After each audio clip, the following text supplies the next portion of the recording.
Praise God. ಯೇಸು ಕ್ರಿಸ್ತನ ಹೆಸರಿನಲ್ಲಿ ನಿಮ್ಮನ್ನು ನಾನು ವಂದಿಸ್ತಾ ಇದ್ದೇನೆ. ಬನ್ನಿ ನಾವು ಸ್ವಲ್ಪ ಹೊತ್ತು ದೇವರ ವಾಕ್ಯವನ್ನು ಧ್ಯಾನ ಮಾಡುವ. ದೇವರ ವಾಕ್ಯ ಹೇಳ್ತದೆ, ಲೂಕನು ಬರೆದ ಸುವಾರ್ತೆಯಲ್ಲಿ 12:35 ವಚನ 35, ನಿಮ್ಮ ನಡುಗಳು ಕಟ್ಟಿರಲಿ, ನಿಮ್ಮ ದಿವಿಟಿಗೆಗಳು ಉರಿಯುತ್ತಾ ಇರಲಿ.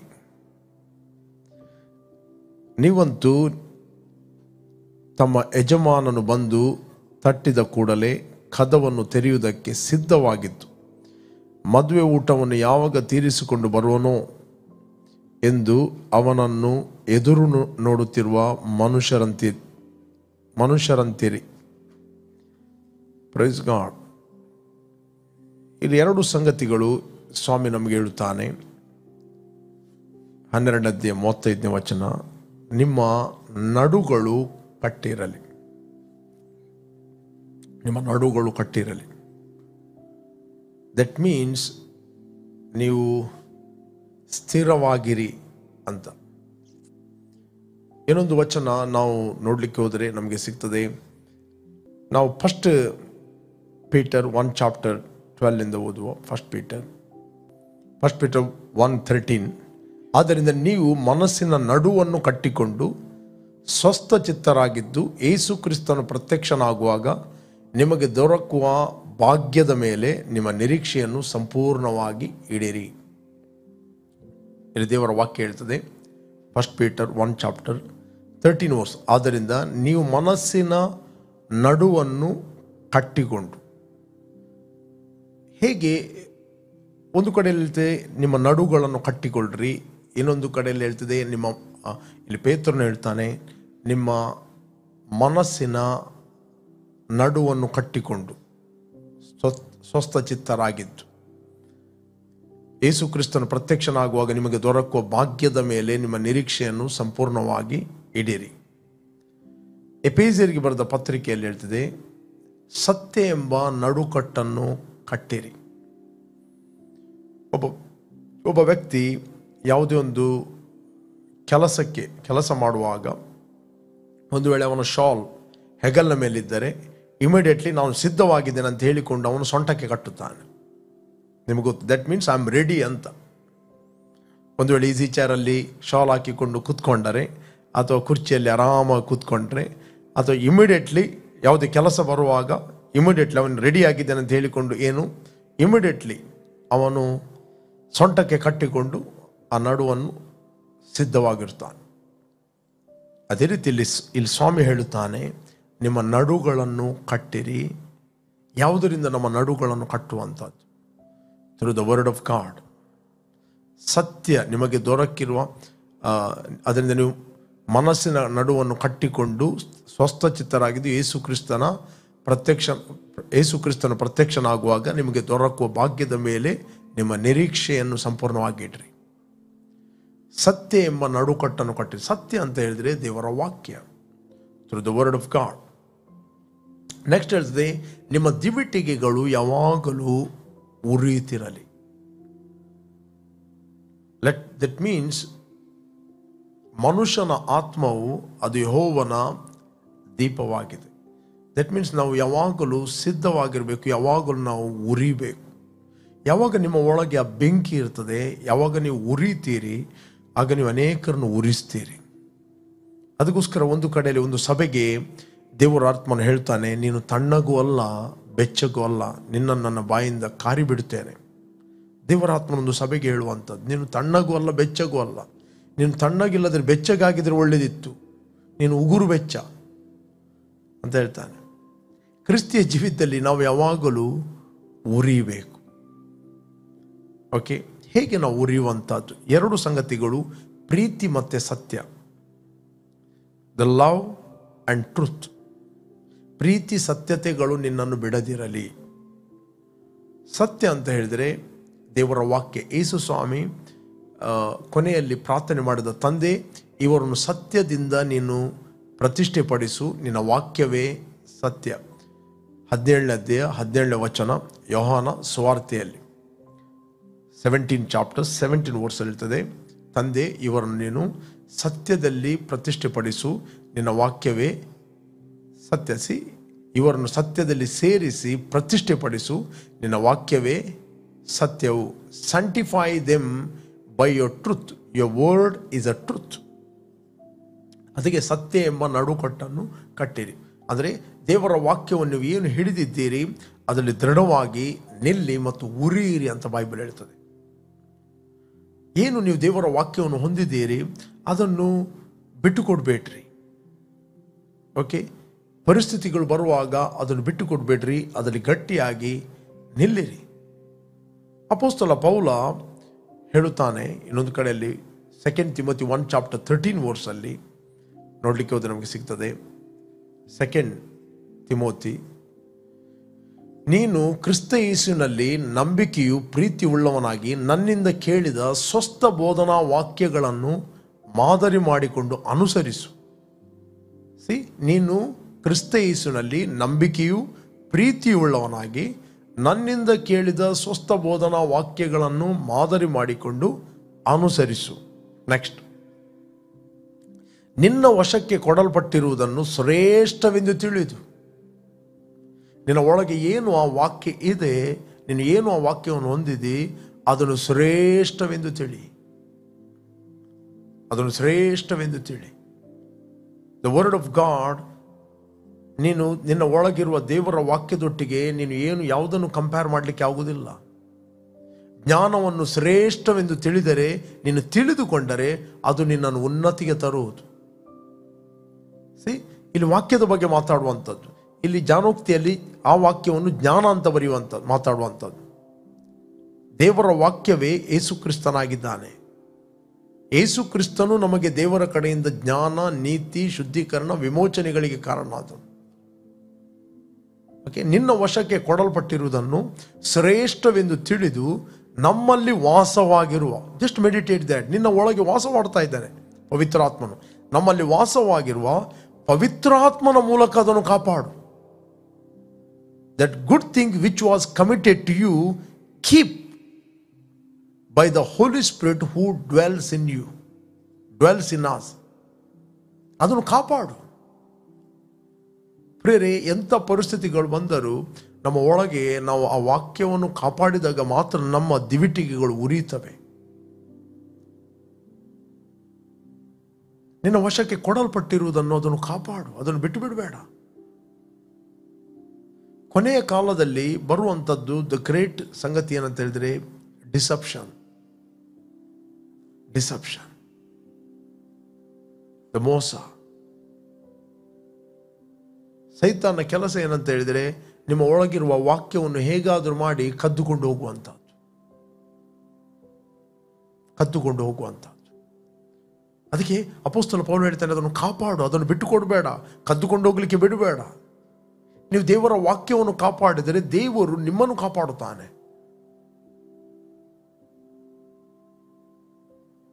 ನೀನು ನನ್ನ ಸಹನ ವಾಕ್ಯವನ್ನು ಕಾಪಾಡಿದ್ದರಿಂದ ಈಗ ಭೂಲೋಕದಲ್ಲಿ ಬರುವ ಎಲ್ಲ ಶೋಧನೆಯ ಸಮಯದಲ್ಲಿ ನಾನು ನಿನ್ನನ್ನು ತಪ್ಪಿಸಿ ಕಾಪಾಡುವೆನು,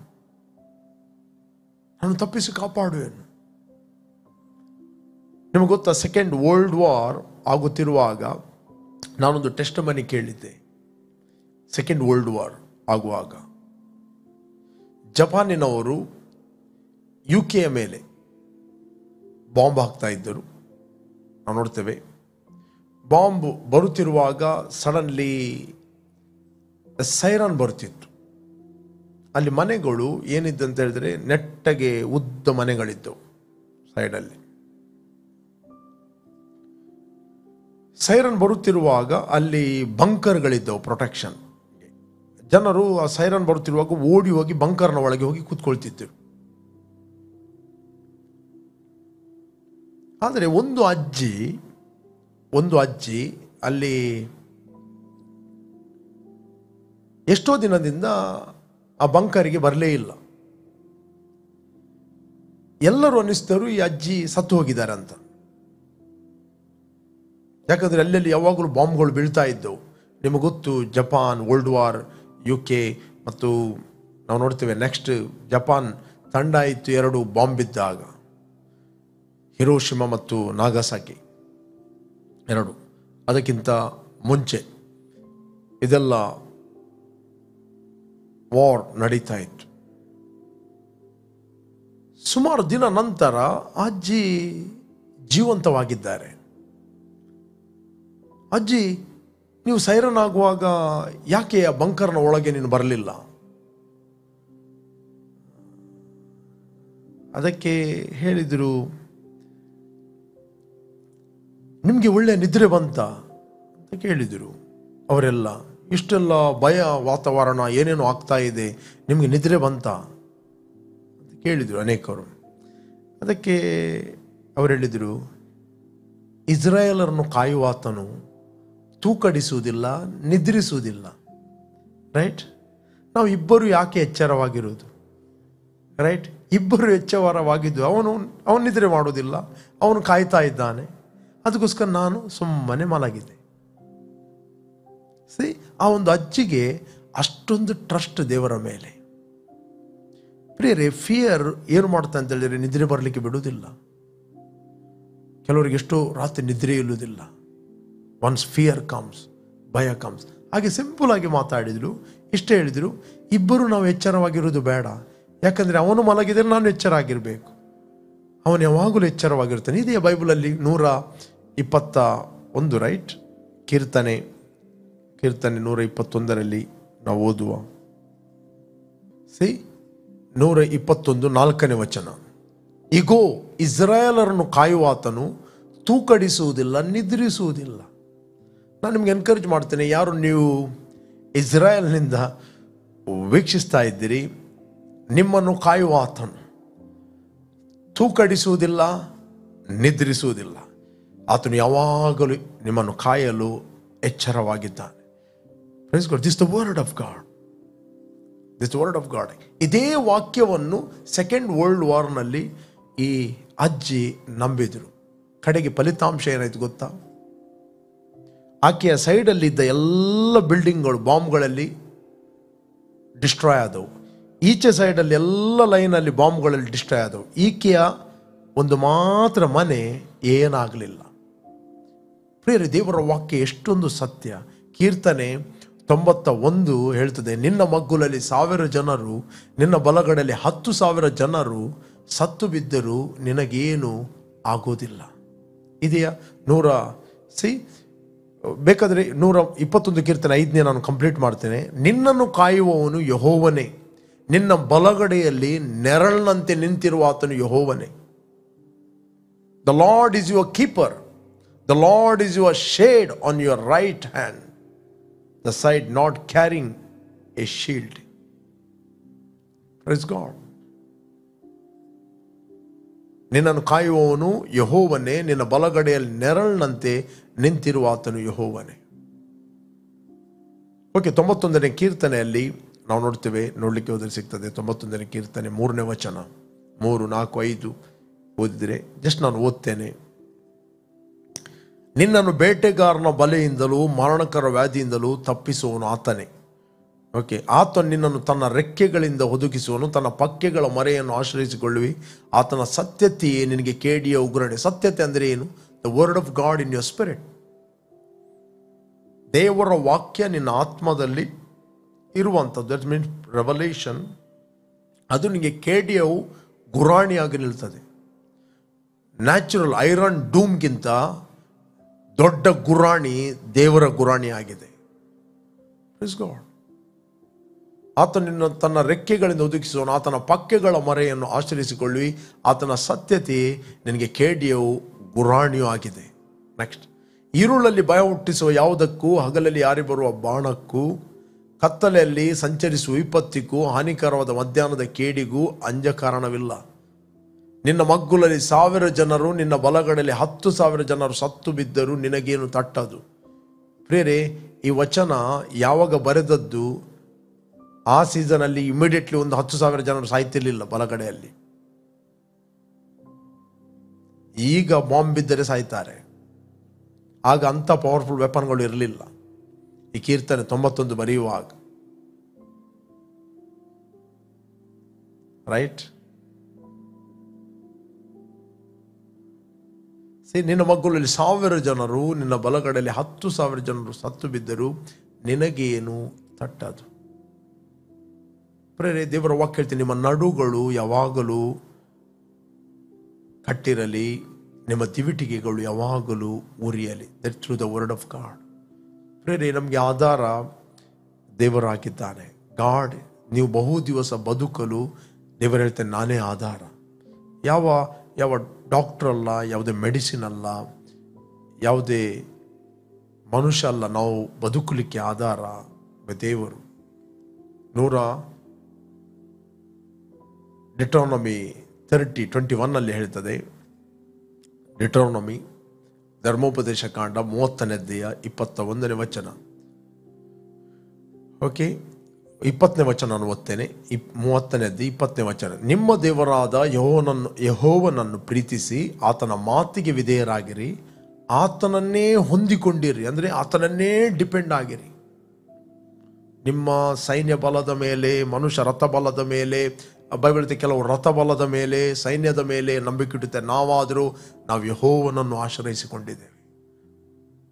ರೈಟ್, ಬೈಬಲ್ ಹೇಳ್ತದೆ, ನಿಮ್ಮ ದೇವರಾದ ಯೆಹೋವನನ್ನು ಪ್ರೀತಿಸಿ ಆತನ ಮಾತಿಗೆ ವಿಧೇಯರಾಗಿರಿ, ಆತನನ್ನೇ ಹೊಂದಿಕೊಂಡಿರಿ. ಯೆಹೋವನು ನಿಮ್ಮ ಪಿತೃಗಳಾದ ಅಬ್ರಾಮ್, ಈಸಾಕ್, ಯಾಕೋಬರಿಗೆ ಪ್ರಮಾಣ ಮಾಡಿಕೊಟ್ಟ ದೇಶದಲ್ಲಿ ನೀವು ಬದುಕಿಕೊಳ್ಳುವುದಕ್ಕೂ ಪ್ರಮಾಣ ಮಾಡಿಕೊಟ್ಟ ದೇಶ. ಈ ದೇಶವನ್ನು ದೇವರು ಇಸ್ರಾಯೇಲರಿಗೆ ಕೊಟ್ಟದ್ದು. ಓಕೆ, ಜನರು ಹೇಳ್ಬೋದು ಅದು ಕದ್ದದಂತವರು, ಜನರು ಏನೇ ಮಾತಾಡ್ಬೋದು. ಬಟ್ ದೇವರು ಅವರಿಗೆ ಕೊಡದಿದ್ದರೆ, ಮತ್ತು ದೇವರು ಆ ದೇಶದಲ್ಲಿ ಅವರಿಗೆ ನೆಲೆ ನಿಲ್ಲಲಿಕ್ಕೆ ಬೇಕಾದ ಟ್ರೆಮೆಂಡಸ್ ವಿಸ್ಡಮ್ ಅನ್ನು ಬಿಡುಗಡೆ ಮಾಡಿದ್ದಾನೆ. ಇಲ್ಲ ಅಂತ ಹೇಳಿದ್ರೆ ಕದ್ದದಂತೆ ಹೇಳಿಕೊಂಡು ಇಷ್ಟರವರೆಗೆ ಅವರನ್ನು ಓಡಿಸಿಬಿಡ್ತಿದ್ದರು.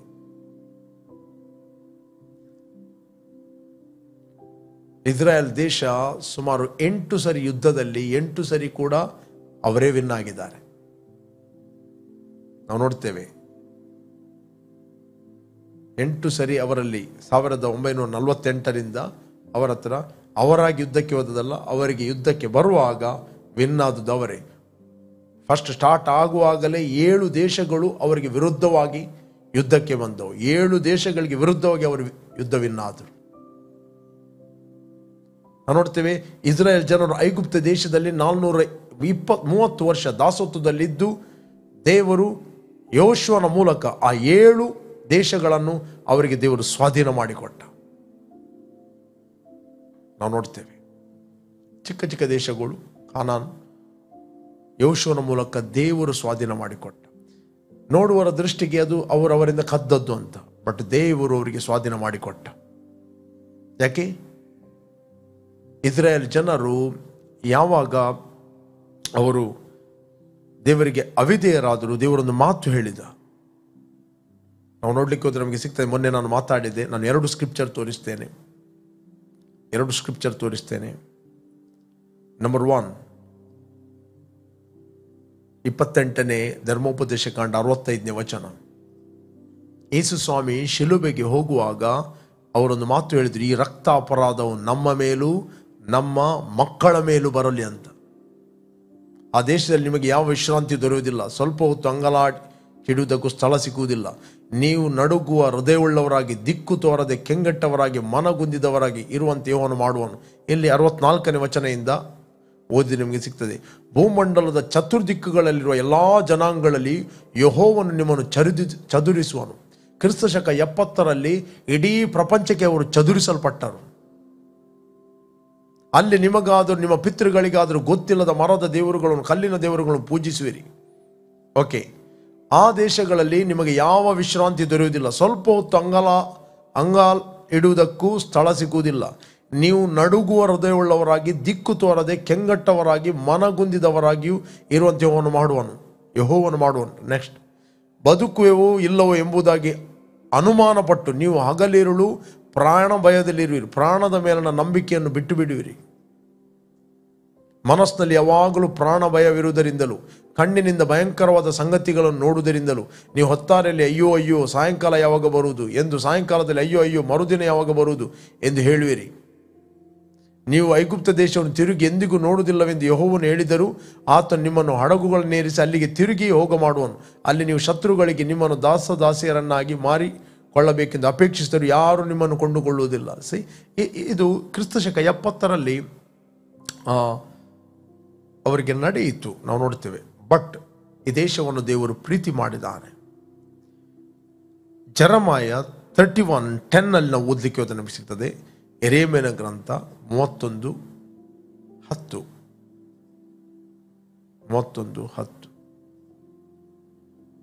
ಜನಾಂಗಗಳೇ, ಯೆಹೋವನ ವಾಕ್ಯವನ್ನು ಕೇಳಿರಿ, ದೂರ ದೀಪಗಳಲ್ಲಿ ಸಾರಿರಿ, ಇಸ್ರಾಯೇಲರನ್ನು ಚದುರಿಸಿದಾತನು.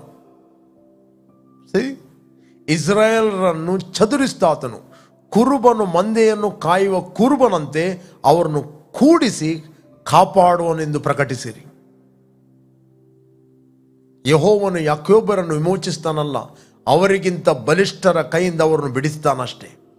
ಅವರಿಗಿಂತ ಬಲಿಷ್ಠರ ಕೈಯಿಂದ ಅವರನ್ನು ಬಿಡಿಸ್ತಾನಷ್ಟೇ. ಈ ವಚನವನ್ನು ದೇವರು 1948ರಲ್ಲಿ ನೆರವೇರಿಸ್ತಾನೆ. Praise God. ಅವರು ಬಂದು ಚೀಯೋನ್ ಶಿಖರದಲ್ಲಿ ಹಾಡುವರು, ಧಾನ್ಯ, ದ್ರಾಕ್ಷಾರಸ, ಎಣ್ಣೆ, ಕರು, ಕುರಿಮರಿ ಅಂತೂ ಯೆಹೋವನು ಅನುಗ್ರಹಿಸುವ ಎಲ್ಲ ಮೇಲುಗಳನ್ನು ಅನುಭವಿಸಲು ಪ್ರವಾಹವಾಗಿ ಬರುವರು. ಅವರ ಆತ್ಮವು ಹದವಾಗಿ ನೀರು ಹಾಯಿಸ್ತಾ ತೋಟದಂತಿರುವುದು. ಅವರು ಇನ್ನೂ ಕಳೆಗುಂದರು. ರೈಟ್. ಜೆರೆಮಯ 31:10-11 ನಾವು ಓದಲಿಕ್ಕೆ ಹೋದರೆ, ಇವತ್ತು ಆ ರಾಷ್ಟ್ರ ಬಲಿಷ್ಠವಾಗಿ ನಿಂತಿದೆ. ಬಲಿಷ್ಠವಾಗಿ ದೇವರು ಅವರನ್ನು ಕೂಡಿಸಿ ಆ ದೇಶವನ್ನು ಅವರಿಗೆ ಕೊಟ್ಟಿದ್ದಾನೆ. This is God's nation. But ಪ್ರಿಯರೇ, ಇದೆಲ್ಲ ನಾವು ನೋಡ್ತೇವೆ, ಇದೆಲ್ಲ ಸೂಚನೆಗಳು. ಯಾಕಂದರೆ ಕ್ರಿಸ್ತನ 2ನೇ ಪ್ರತ್ಯಕ್ಷತೆಗೆ ಇದೆಲ್ಲ ಸೂಚನೆಗಳು. ಯೇಸು ಯಾವಾಗ ಬರ್ತಾನಂತ ನಮಗೆ ಡೇಟ್ ಕೊಡಲಿಲ್ಲ, ಬಟ್ ಆತನು ಸೂಚನೆಗಳನ್ನು ಕೊಟ್ಟಿದ್ದಾನೆ. ಓಕೆ, ನಮ್ಮ ಮಧ್ಯದಲ್ಲಿ ಅನೇಕ ಸೂಚನೆಗಳನ್ನು ನಾವು ನೋಡ್ತೇವೆ. ಅದರಿಂದ ನಿಮ್ಮ ನಡುಗಳು ಯಾವಾಗಲೂ ಕಟ್ಟಿರಲಿ. ಅದರ ಅರ್ಥ ಯಾವಾಗಲೂ ಸಿದ್ಧವಾಗಿರಿ ಆತನ ಬರೋಡಕ್ಕೆ. ನಿಮ್ಮ ದಿವಿಟಿಗೆಗಳು ಯಾವಾಗಲೂ ಉರಿಯಲಿ. ದಿವಿಟಿಗೆಗಳು ಉರಿಯಬೇಕಾದ್ರೆ we must walk in love. ನಾವು ಪ್ರೀತಿಯಲ್ಲಿ ನಡೆಯಬೇಕು. ಉರಿಬೇಕಂದ್ರೆ ನಮ್ಮ ಹತ್ರ ಬೆಂಕಿ ಇರಬೇಕು. ರೋಮನ್ಸ್ 12:10 ಹೇಳ್ತದೆ. ರೋಮನ್ಸ್ 12:10 ಓದಿದ್ರೆ ನಮಗೆ ಸಿಗ್ತದೆ.